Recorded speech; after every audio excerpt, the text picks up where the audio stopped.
Good morning વિદ્યાર્થી મિત્રો, છેલ્લા લેક્ચરમાં આપણે કિર્ચોફના નિયમો પૈકી પહેલો નિયમ શીખેલા. કિર્ચોફના બે નિયમો, એમાંથી પહેલો નિયમ શીખેલા.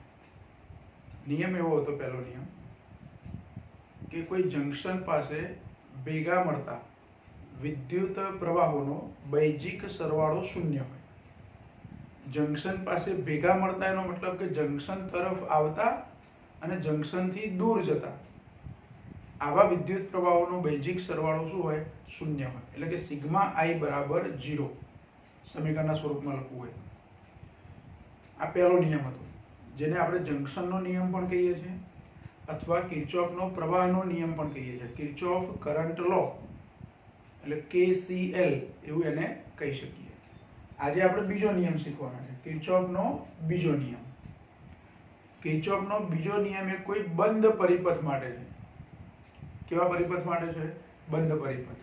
આપણે અહીંયા એક બંધ પરિપથ લીધો છે. આ બંધ પરિપથ કેવો છે? તો કોઈ એક જટિલ નેટવર્કનો એક નાનો ભાગ છે. આપણે જે આકૃતિ બતાવી છે એ કોઈ એક જટિલ નેટવર્કનો એક નાનો ભાગ લીધો છે, જેની અંદર 5 અવરોધો બતાવ્યા છે આપણે: R1, R2, R3, R4 અને R5. અને બે બેટરી પણ બતાવી છે આપણે, જેમાં એક બેટરી, પહેલી બેટરી છે એનું EMF લઉં E1 અને બીજી જે બેટરી છે એનું EMF લઈએ E2. પછી A, B, C, D અને E આવા 5 જંકશનો પણ બતાવ્યા છે. જો અહીંયા એ જંકશન છે, આ એ બિંદુ છે, અને જંકશન કેમ કહીએ તો અહીં પણ એક તાર આમ જાય છે, એટલે એક તાર આમથી આવે છે, એક તાર આ બાજુ અને એક આ બાજુ, એટલે 3 તાર ભેગા થાય, એટલે આને જંકશન કહેવાય. એવું અહીંયા બી બિંદુ છે, એક તાર આ બાજુ છે, આ બે તારા, એટલે આ પણ જંકશન કહેવાય. સી બિંદુ પણ જંકશન છે, ડી બિંદુ પણ જંકશન છે અને ઈ બિંદુ પણ શું છે? જંકશન છે. તો આ એક બંધ પરિપથ થયો. કિર્ચોફનો બીજો નિયમ એ ઉર્જા સંરક્ષણના નિયમની એક વિશિષ્ટ રજૂઆત છે. પહેલો નિયમ એ કોની વિશિષ્ટ રજૂઆત હતી? તો વિદ્યુત ભાર સંરક્ષણના નિયમની વિશિષ્ટ રજૂઆત, પહેલો નિયમ. પણ બીજો નિયમ એ ઉર્જા સંરક્ષણના નિયમની એક વિશિષ્ટ રજૂઆત છે. બીજો નિયમ છે એટલે ઉર્જા સંરક્ષણને આધારે આપણો આ નિયમ તૈયાર થાય છે, એટલે એને ઉર્જા સંરક્ષણના નિયમની વિશિષ્ટ રજૂઆત કહીએ છીએ. હવે બીજો નિયમ, એની અંદર વીજ સ્થિતિમાનની એક મૂલ્યતાનો ઉપયોગ કરવાનો છે. આપણે શાનો ઉપયોગ કરવાનો છે? વીજ સ્થિતિમાનની એક મૂલ્યતા. વીજ સ્થિતિમાનની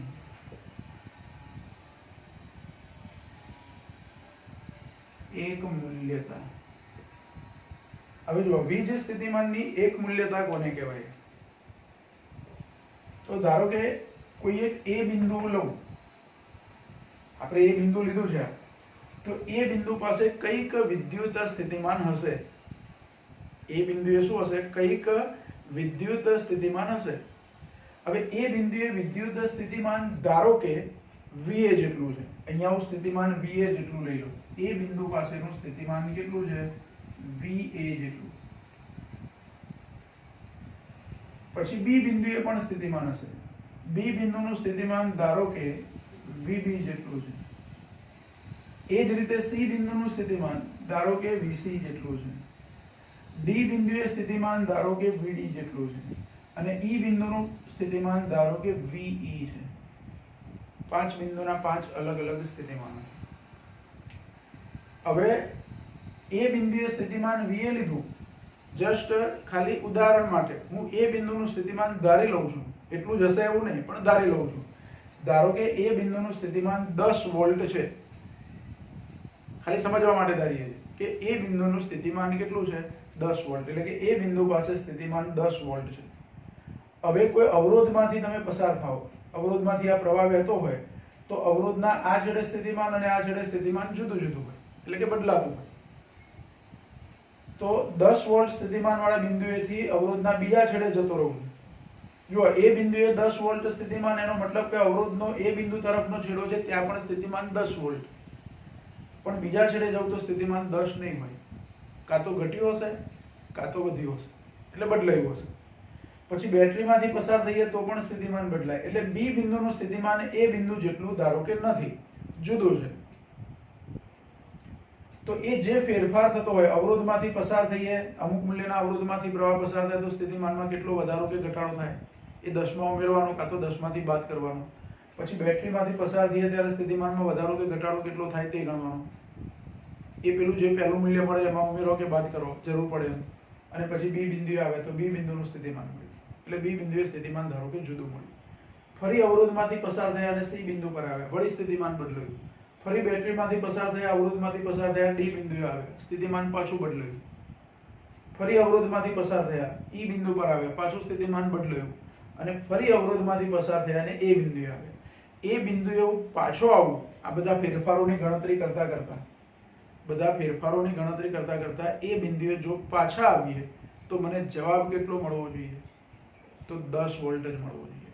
શરૂઆત કરી ત્યારે અહીંયા 10 વોલ્ટ સ્થિતિમાન હતું, તો ભલે ને ગમે તેટલા ફેરફારો, વધારો, ઘટાડો બધું થયું, છેવટે એ બિંદુએ પાછા આવો એટલે સ્થિતિમાન એ બિંદુએથી જ્યારે તમે શરૂઆત કરેલી ગણવાની, પાછા એ બિંદુએ આવો, બંધ પરિપથ પર, આખો બંધ પરિપથ પૂરો કરીને એ બિંદુએ પાછા આવો ત્યારે પણ સ્થિતિમાન 10 વોલ્ટ જ હોય.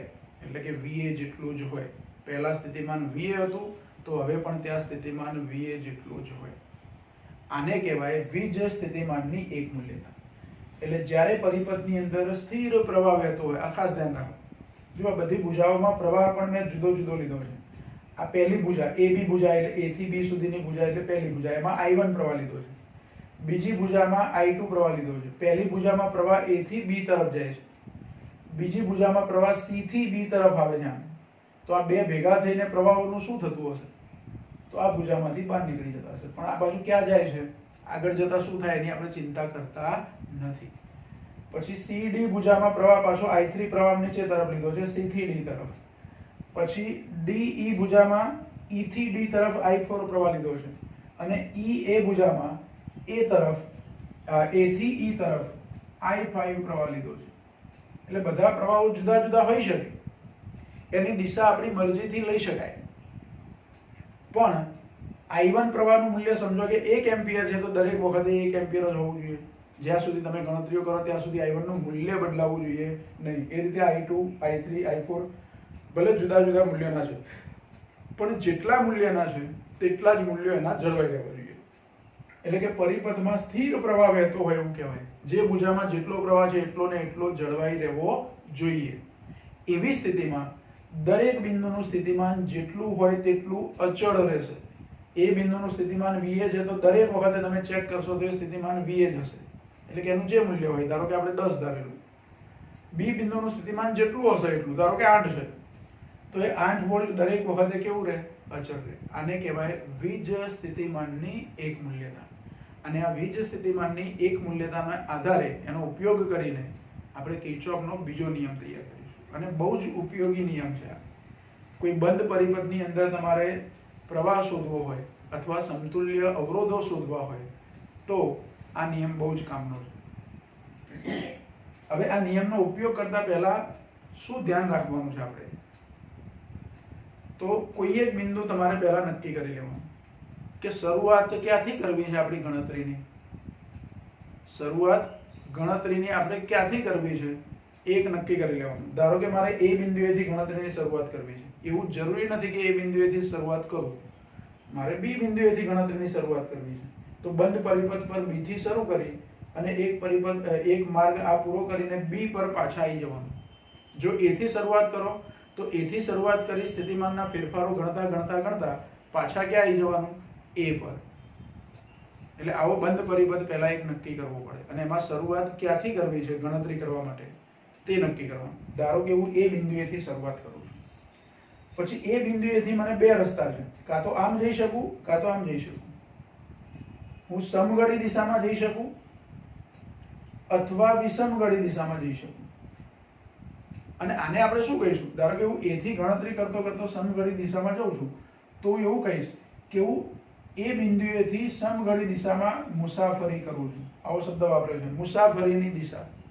તો તમારે મુસાફરીની દિશા નક્કી કરવી પડે. પહેલા તો એક બિંદુ નક્કી કરવું પડે. એ બિંદુએથી કઈ દિશામાં મુસાફરી કરવી છે તે નક્કી કરવાનું. મોટાભાગના આવા બંધ પરિપથોમાં આપણે સમઘડી દિશામાં મુસાફરી કરીશું. કઈ દિશામાં મુસાફરી કરીશું? સમઘડી દિશામાં. જો આકૃતિમાં વચ્ચે મેં આમ કરી અને આ એક વક્ર બતાવીને એરો આ બતાવ્યો છે. આ કઈ દિશા છે? સમઘડી દિશા. તો મારે ગણતરી કરવા માટે સમઘડી દિશામાં જવાનું અને પાછા એ બિંદુ પર આવવાનું. આવું જે બોલું છે ખાસ યાદ રાખ. મુસાફરીની દિશા હું કઈ લઉં છું? સમઘડી દિશા. બીજું, હવે અગત્યનો પોઈન્ટ કે તમે મુસાફરી સમઘડી દિશામાં કરો છો તો મુસાફરી દરમિયાન એ બિંદુએથી શરૂ કરું તો પહેલા શું આવે છે? અવરોધ. પરિપથમાં અવરોધ આવી શકે અથવા બેટરી આવી શકે. આવા પરિપથોમાં નેટવર્ક જે કિર્ચોફના નિયમનો ઉપયોગ કરવાનો હોય, બીજા નિયમો, એવા બંધ પરિપથમાં કાં તો તમને અવરોધ આવશે અથવા બેટરી આવશે. આ બે ઘટકોમાંથી કોઈ એક ઘટક હોય અથવા બંને હોય છે. તો અવરોધમાંથી મુસાફરી કરતા હોય એ વખતે તમે જે પ્રવાહની દિશા લીધી છે તે અને મુસાફરીની દિશા બંને એક સમાન હોય. જે દિશામાં મુસાફરી કરો છો તે જ દિશામાં પ્રવાહ હોય. હું A થી B તરફ મુસાફરી કરું છું અને પ્રવાહ પણ A થી B તરફ જ છે. તો અવરોધના એક છેડેથી બીજા છેડે જઈએ એવી સ્થિતિમાં પ્રવાહની દિશામાં, તો સ્થિતિમાન આ બિંદુએ વધારે હોય ને આ બિંદુએ ઓછું હોય, એટલે કે સ્થિતિમાનમાં ઘટાડો થાય. પ્રવાહની દિશામાં જો અવરોધમાંથી આપણે મુસાફરી કરતા હોય તો અવરોધના એક છેડેથી બીજા છેડે જઈએ પ્રવાહની દિશામાં, તો સ્થિતિમાનમાં શું થાય? ઘટાડો થાય. પ્રવાહ માટે એક નિયમ હોય કે વધારે સ્થિતિમાનથી પ્રવાહ કઈ તરફ જાય? ઓછા સ્થિતિમાન તરફ. એટલે અવરોધનો આ બાજુનો એ બિંદુ તરફનો છેડો છે ત્યાં સ્થિતિમાન વધારે છે અને બી બિંદુ તરફનો અવરોધનો છેડો છે ત્યાં સ્થિતિમાન કેવું છે? ઓછું છે. એટલે A થી B તરફ જવું તો અવરોધમાંથી A થી B તરફ જઈએ ત્યારે સ્થિતિમાનમાં શું થાય? ઘટાડો. વિદ્યુત સ્થિતિમાનમાં.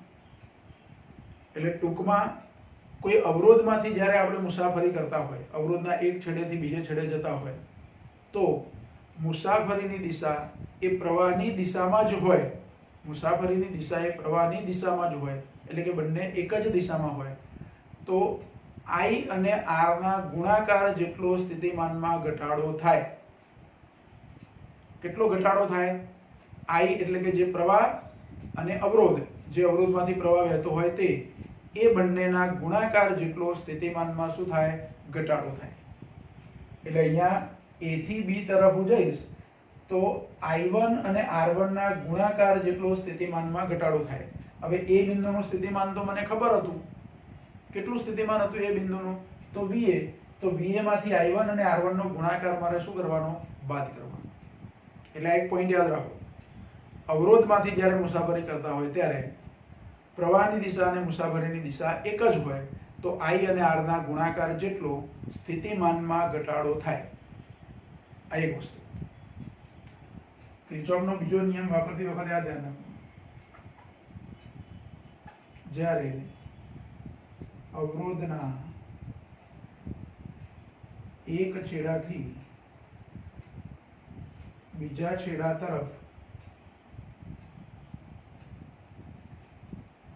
મુસાફરી કરવાની હોય અને જો પ્રવાહની દિશા અને મુસાફરીની દિશા સમાન હોય તો વિદ્યુત સ્થિતિમાનમાં IR જેટલો ઘટાડો થાય. આ એક પોઈન્ટ આપણે ખાસ યાદ રાખો. IR એટલે જેટલો પ્રવાહ હોય તે અને અવરોધે બેના ગુણાકાર જેટલો સ્થિતિમાનમાં શું થાય? ઘટાડો થાય. આ તો અવરોધની વાત થઈ. અને આનાથી ઉલટું હોય તો તમે જે દિશામાં મુસાફરી કરતા હોય એનાથી વિરુદ્ધ પ્રવાહ આવતો હોય તો ઘટાડાને બદલે શું થાય? વધારો થાય. એટલે જો આ આખું વાક્ય કેવી રીતે લખાય વિરુદ્ધ દિશા માટે? જ્યારે અવરોધના એક છેડાથી બીજા છેડા તરફ મુસાફરી કરવાની હોય અને જો પ્રવાહની દિશા અને મુસાફરીની દિશા પરસ્પર વિરુદ્ધ હોય, સમાનને બદલે શું હોય? પરસ્પર વિરુદ્ધ, તો વિદ્યુત સ્થિતિમાનમાં IR જેટલો વધારો થાય એવું ક્યાં બનશે? તો આ બીજી ભુજામાં. તમે મુસાફરી આમ કરવાના છો અને પ્રવાહ સામે આવે છે. જો પ્રવાહ સામે આવતો હોય, મુસાફરી કરીએ એની સામે પ્રવાહ આવતો હોય, તો અવરોધમાંથી પસાર થઈએ તે વખતે વિદ્યુત સ્થિતિમાનમાં IR જેટલો વધારો થાય. એક પોઈન્ટ યાદ રાખવાનો, એની પરથી બીજો પોઈન્ટ જાતે જ આપણે બનાવી શકીએ. અવરોધો માટેની વાત થઈ. કોઈ પણ અવરોધ માટે આ વસ્તુ છે કે પ્રવાહ અને મુસાફરીની દિશા એક જ હોય તો IR જેટલો ઘટાડો થાય સ્થિતિમાનમાં, અને પ્રવાહ અને મુસાફરીની દિશા પરસ્પર વિરુદ્ધ હોય તો IR જેટલો સ્થિતિમાનમાં વધારો થાય. હવે બેટરી માટે શું? તો જો મુસાફરી દરમિયાન બેટરીના ઋણ છેડાથી ધન છેડા તરફ જવાનું હોય, હું મુસાફરી કરતો હોય તો કઈ તરફ જવાનું થશે મારે? ઋણથી ધન તરફ. આ બેટરીનો ઋણ છેડો છે અને અહીંયા બેટરીનો કયો છેડો છે? ધન છેડો છે. તો ઋણથી ધન તરફ જતા હોય તો સ્થિતિમાનમાં વધારો થાય. કેટલો વધારો થાય? બેટરીના EMF જેટલો. પણ અહીંયા એક ખાસ ધ્યાન રાખો, બેટરીનો આંતરિક અવરોધ અવગણેલો છે. એટલે બેટરીને આંતરિક અવરોધ 0 છે તો સ્થિતિમાનમાં જે વધારો થાય તે EMF જેટલો થાય. ધારો કે બેટરીનો આંતરિક અવરોધ ના અવગણ્યો હોય તો સ્થિતિમાનમાં કેટલો વધારો થાય? તો એના ટર્મિનલ વોલ્ટેજ જેટલું. V બરાબર E માઇનસ IR. એમાં V એ ટર્મિનલ વોલ્ટેજ છે. જો R 0 ના હોય તો સ્થિતિમાનમાં ટર્મિનલ વોલ્ટેજ જેટલો વધારો થાય, અને આંતરિક અવરોધ તમે અવગણી લો તો એના EMF જેટલો વધારો થાય. અહીંયા આપણે આંતરિક અવરોધ અવગણેલો છે. બેટરીનો આંતરિક અવરોધ શું કર્યો છે? અવગણેલો. તો પહેલી બેટરીમાં હું મુસાફરી કરીને આમ જઉં A થી B તરફ તો સ્થિતિમાનમાં વધારો થાય. બીજી બેટરીમાં ધનથી ઋણ તરફ જઈએ છીએ એટલે સ્થિતિમાનમાં શું થાય? ઘટાડો થાય. એમાં પ્રવાહ નહીં જોવાનો, કેટલો પ્રવાહ છે એવું બેટરી માટે જોવાનું નહીં. પ્રવાહ કોના માટે જોવાનો? અવરોધ માટે. બેટરી માટે ધન અને ઋણ ધ્રુવ એવું જોવાનું. તમે ઋણથી ધન તરફ જાઓ છો તો સ્થિતિમાનમાં વધારો, અને ધનથી ઋણ તરફ જાઓ છો તો સ્થિતિમાનમાં ઘટાડો. એટલે મુસાફરી દરમિયાન આ બીજો પોઈન્ટ એનો.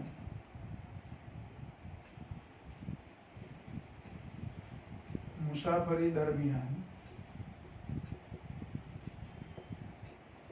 બેટરીના ઋણ ધ્રુવથી ધન ધ્રુવ તરફ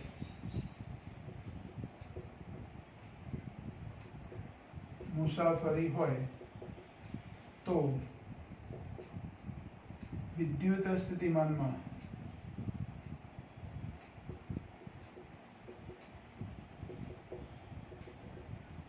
બેટરીના EMF જેટલો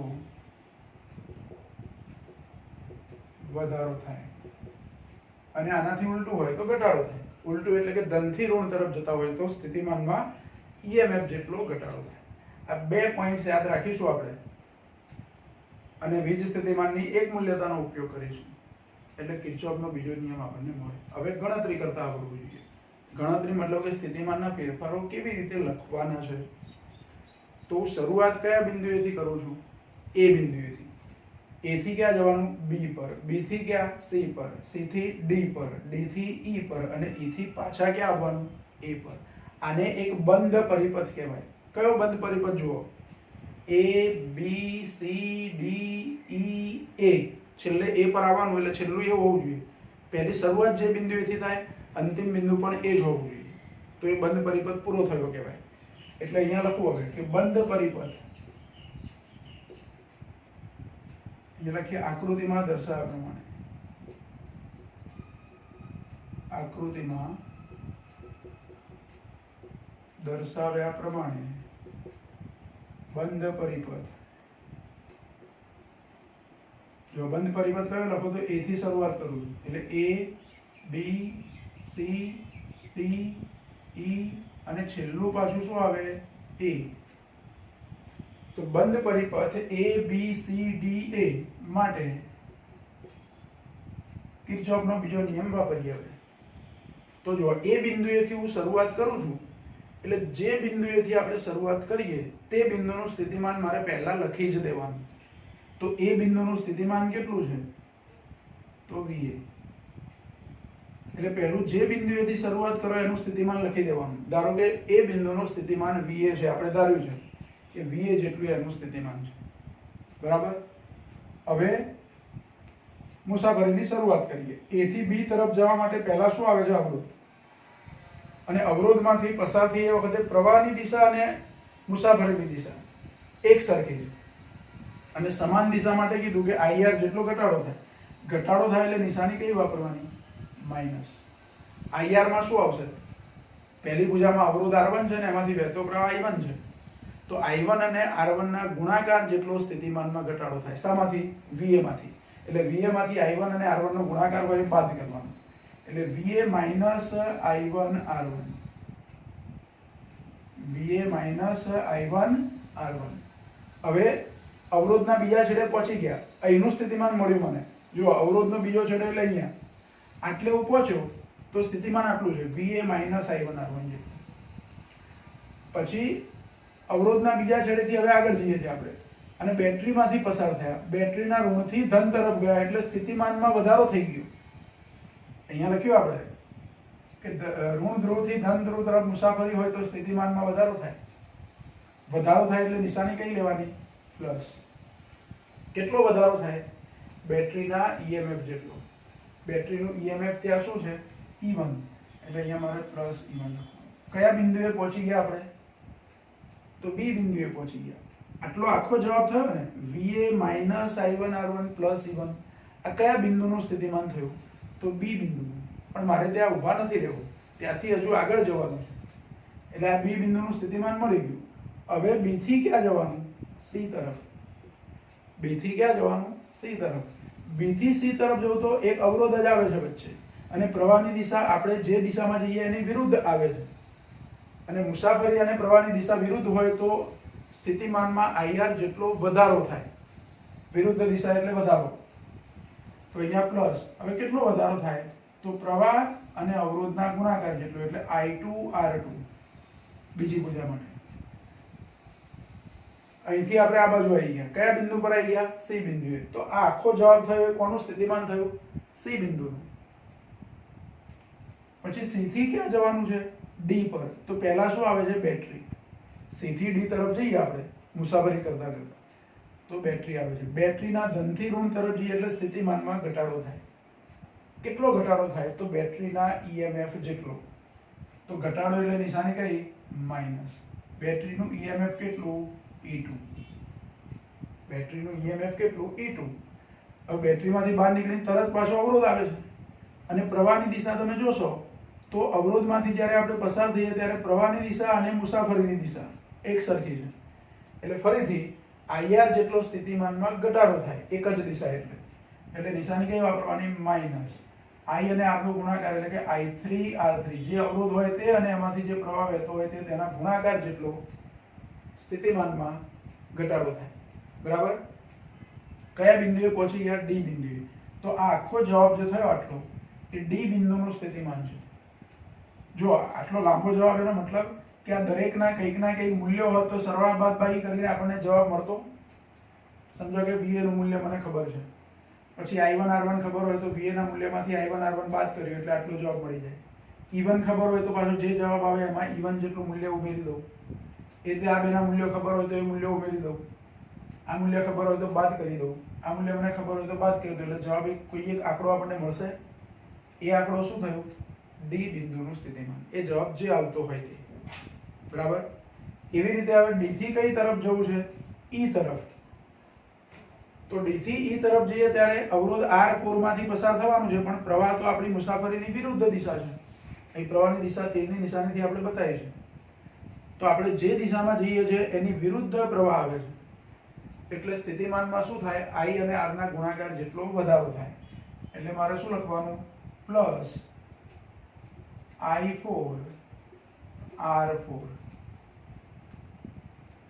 I4 પ્રવાહ અને R4 વિરુદ્ધ દિશામાં જઈએ છે. પ્રવાહમાં આવે છે અને આપણે જઈએ છીએ આ બાજુ વિરુદ્ધ દિશા થઈ એટલે સ્થિતિમાનમાં વધારો.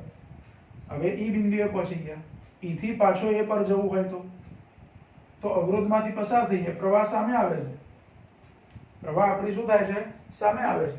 પ્રવાહ સામે આવે એટલે ફરી સ્થિતિમાનમાં વધારો. એટલે પ્લસ I5 R5. વિરુદ્ધ દિશા એટલે સ્થિતિમાનમાં વધારો. અવરોધમાંથી પસાર થઈએ ત્યારે કયા બિંદુએ પહોંચી ગયા આપણે? એ બિંદુએ. પણ એ બિંદુએ સ્થિતિમાન કેટલું હોવું જોઈએ? શરૂઆત કરી હતી એ વખતે સ્થિતિમાન કેટલું હતું? VA. પાછા આવીએ ત્યારે પણ સ્થિતિમાન કેટલું હોવું જોઈએ? VA. કારણ કે V સ્થિતિમાનની એક મૂલ્યતા છે. એટલે એ બિંદુએ પાછું સ્થિતિમાન VA હોવું જોઈએ. તો આ બધો સરવાળો બાદબાકી હું કરી દઉં તો મને જવાબ શું મળવો જોઈએ? Equal to VA. આ બધા ફેરફારો આપણે કરતા ગયા. આ બધા ફેરફારો શું થયું? કરતા ગયા આપણે. અને પાછા છેલ્લે એ બિંદુ આવી ગયા એટલે બરાબર શું લખી દેવાનું છેલ્લે? VA. તમે શરૂઆત કયા બિંદુએથી કરી હતી? એ બિંદુએથી. એટલે એનું સ્થિતિમાન હતું VA. જે કઈ સ્થિતિમાનના વધારા ઘટાડા હતા એ નોંધતા ગયા આપણે, પ્લસ માઇનસ કરતા ગયા અને છેવટે એ બિંદુએ પહોંચી ગયા તો ઇક્વલ ટુ જવાબ શું આવવો જોઈએ? VA. આ V જે સ્થિતિમાનની એક મૂલ્યતા પરથી અને આપણા નિયમો, મુસાફરીની દિશા કઈ તરફ હોય તો IR કેવા લેવા, બેટરીનું EMF કેવું લેવું, એના નિયમો નક્કી કર્યા, સંજ્ઞા પદ્ધતિ નક્કી કરી અને આ જવાબ આપણે લઈ આવ્યા. આ બહુ ઇમ્પોર્ટન્ટ સૂત્ર છે આપેલા બંધ પરિપથ માટે. બરાબર? હવે જુઓ, આખું આટલું પદ એ ડાબી બાજુનું છે અને આ જમણી બાજુ. ડાબી બાજુએ VA છે અને જમણી બાજુએ VA છે. તો બે VA નો લોપ થાય તો હવે સમીકરણ કેવું થાય? તો માઇનસ I1R1. અને જો બીજી એક વસ્તુ કહી દઉં કે VA નો તો લોપ થશે, ઠીક છે. એ સિવાય જે પદો આપણી જોડે વધ્યા છે એમાં બે પ્રકારના પદો છે. એક IR એટલે કે પ્રવાહ અને અવરોધના ગુણાકાર વાળા પદો અને બીજા EMF વાળા પદો. આ IR છે, IR છે, IR છે, IR છે ને IR છે. આ EMF છે અને EMF. તો EMF વાળા બે પદ છે એને હું બીજી બાજુ લઈ જાઉં. જે અહીંયા VA નો લોપ થયો એટલે અહીંયા 0 થઈ ગયેલું હતું. એ વચ્ચેનું સ્ટેપ લખતો નથી. પણ VA અને VA નો લોપ થાય એટલે અહીંયા 0 થઈ ગયું. હવે આ E1 ને આ બાજુ લાવો તો અહીંયા પ્લસ છે, આ બાજુ આવે તો શું થાય? માઇનસ. E2 આ બાજુ માઇનસ છે, આ બાજુ લાવો તો પ્લસ. એટલે એ બે પદોને અત્યારે ડાબી બાજુ ના લખતા એમને જમણી બાજુ લખીશું નિશાની બદલીને. બાકીના પદો લખી દઈએ. બાકીના પદોમાં માઇનસ I1R1 પછી પ્લસ I2R2 પછી minus I3R3 plus I4R4 plus I5R5.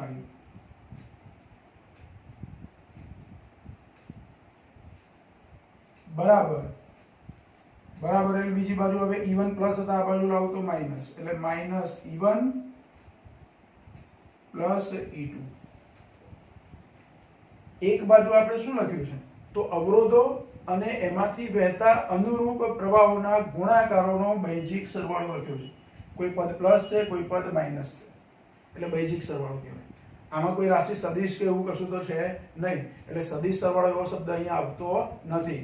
બૈજિક સરવાળો એટલે નિશાનીઓ ધ્યાનમાં લઈને કરેલો સરવાળો. પ્લસ માટે પ્લસ ને માઇનસ આવતું હોય તો માઇનસ, એવી રીતે કરેલો સરવાળો. એ પરિપથમાં જેટલી બેટરી જોડેલી હોય એના EMFઓના બૈજિક સરવાળા બરાબર છે. અને આ થયો આપણો કિર્ચોફનો બીજો નિયમ.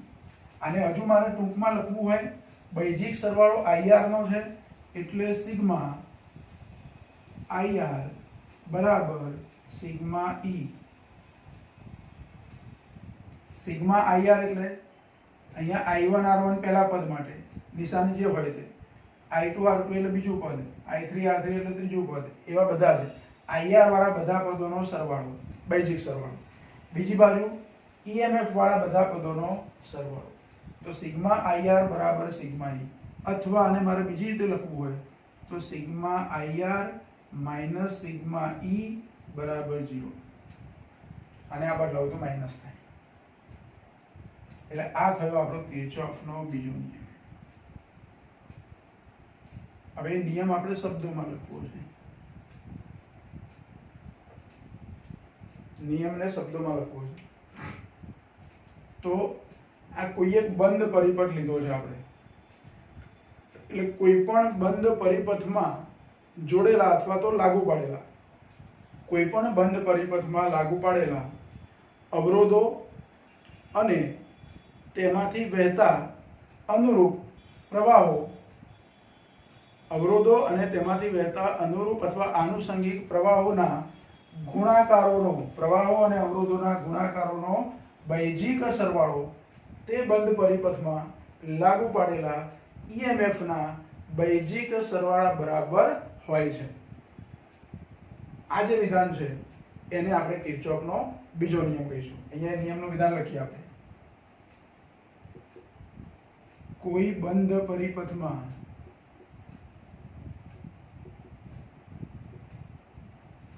લાગુ પાડેલા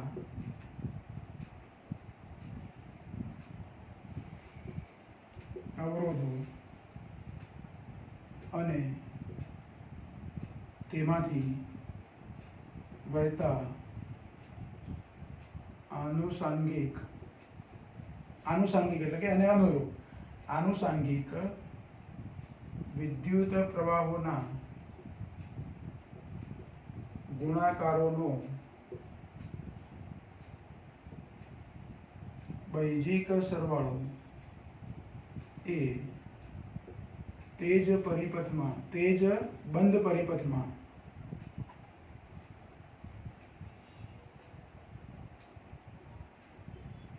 લાગુ પાડેલા એટલે કે જોડેલા ઈએમએફના બૈજિક સરવાળા બરાબર થાય છે. આને આપણે કિર્ચોફનો બીજો નિયમ કહીશું. આમ તો બુકમાં આપણને થોડુંક સહેલી રીતે પણ વિધાન આપ્યું છે, પણ આ આપણે પેલી જૂની રીત પ્રમાણે આખી સમજૂતી મેળવી છે. આવી આટલી મોટી સમજૂતી તમારે પરીક્ષામાં લખવાની નથી. એકદમ ટૂંકમાં નવી બુક પ્રમાણે એકદમ ટૂંકમાં તમને આપ્યું છે. પણ વસ્તુ આની યાદ છે કે sigma IR minus sigma E બરાબર 0, એટલે કે પરિપથમાં લાગુ પડેલા અવરોધો અને તેમાંથી વહેતા પ્રવાહોના ગુણાકારો અને બેટરીના EMFનો બૈજિક સરવાળો શું થાય છે? શૂન્ય થઈ જાય છે. અથવા આ સરવાળો છે IR નો સરવાળો એ EMFના સરવાળા જેટલો થઈ જાય છે. તો આ છે આપણો કિર્ચોફનો બીજો નિયમ. બીજી એક વસ્તુ યાદ રાખો, આ સ્ટેપ જે લખ્યું આપણે પહેલું, એમાં IR અને EMF એક જ સાઈડ લખ્યા હતા, પણ EMF છે એ EMF વાળા પદ બીજી બાજુ લઈ ગયા એટલે એની નિશાની શું થઈ? બદલાઈ ગઈ.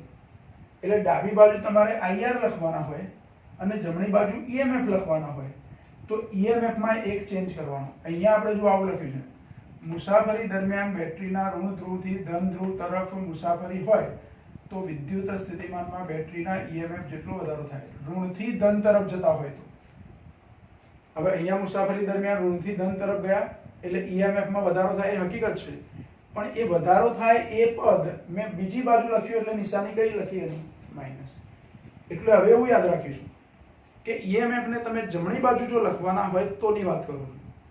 IR વાળા પદ ડાબી બાજુ અને EMF વાળું પદ જમણી બાજુ જો લખવાના હોય તો IR વાળા પદમાં કોઈ ફેરફાર નહીં આ સંજ્ઞા પ્રણાલીમાં, પણ EMF વાળા પદમાં શું કરવાનું? તો પહેલા મુસાફરી કરતા બેટરીનો ઋણ ધ્રુવ પહેલો આવતો હોય, તમે મુસાફરી કરતા હોય દરમિયાન પહેલા કયો છેડો આવે? ઋણથી ધન દઉં છું એટલે પહેલો કયો છેડો આવે કહેવાય? ઋણ. તો EMFમાં માઇનસ નિશાની. અને મુસાફરી કરતા કરતા પહેલા બેટરીનો ધન છેડો આવી જાય તો EMF શું લેવાનું? ધન લેવાનું. એટલે જમણી બાજુ લખવાનું હોય ત્યારે જો બધા પદો તમે ડાબી બાજુ જ લખી દો, એક જ બાજુ લખો IR અને EMF, તો આ સંજ્ઞા પ્રણાલી બરાબર છે કે ઋણથી ધન તરફ જઈએ તો સ્થિતિમાનમાં વધારો એટલે પ્લસ નિશાની સાથે, એનાથી ઉલટું હોય તો માઇનસ નિશાની, જે અહીંયા લખ્યું છે આપણે. પણ જમણી બાજુ લખવાનું હોય ત્યારે આ એક વાતનું ધ્યાન રાખવું. એટલે આ થયો આપણો કિર્ચોફનો બીજો નિયમ. મુખ્ય વસ્તુ આ કેવી રીતે લખવું એ લખવા માટે તમારે સંજ્ઞા પ્રણાલી એની યાદ રાખવી પડે. કિર્ચોફના બીજા નિયમની સંજ્ઞા પ્રણાલી, એ સંજ્ઞા પ્રણાલી તમને બુકમાં આપી છે. નિયમ એકદમ ટૂંકમાં આપે છે, આવી આકૃતિ કે એવું કશું બતાવ્યું નથી, પણ સીધું જ પેલું જંકશન અને નેટવર્ક ને એ શબ્દો સમજેલા એ વખતે જે આકૃતિ હતી પહેલા નિયમની પહેલા, એમાં એક નાનો બંધ પરિપથ લઈને આ સમજાવી દીધું છે અને પછી આ સૂત્ર છેલ્લે લખીને આપ્યું છે. અને નિયમનું વિધાન થોડુંક આ જે વિધાન લખ્યું આ લખો તો એ ચાલે, આ વિધાન તમે તૈયાર કરીને એક્ઝામમાં લખો તો ખોટું નથી, પણ એ વિધાન તમને એકદમ નાની રીતે આપ્યું છે, ટૂંકી રીતે આપ્યું છે, પણ આ સમજણમાં તમને વધારે પડશે.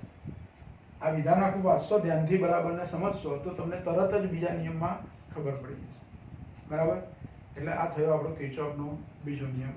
અગત્યનો પ્રશ્ન એટલા માટે કે હવેથી કોઈ જટિલ પરિપથો, અવરોધો અને બેટરી જોડેલા હોય એવા જટિલ પરિપથ આપણને આપ્યા હોય કે જે અવરોધોના શ્રેણી સમાંતરથી અથવા તો ઓહ્મના નિયમથી તમે સોલ્વ ના કરી શકો, એવા પરિપથો, જટિલ પરિપથોની અંદર સમતુલ્ય અવરોધ અને પરિપથમાં વહેતા પ્રવાહો, એવું જો તમારે શોધવું હોય તો કિર્ચોફના બે નિયમોનો ઉપયોગ કરીને એકદમ સહેલાઈથી શોધી શકાય.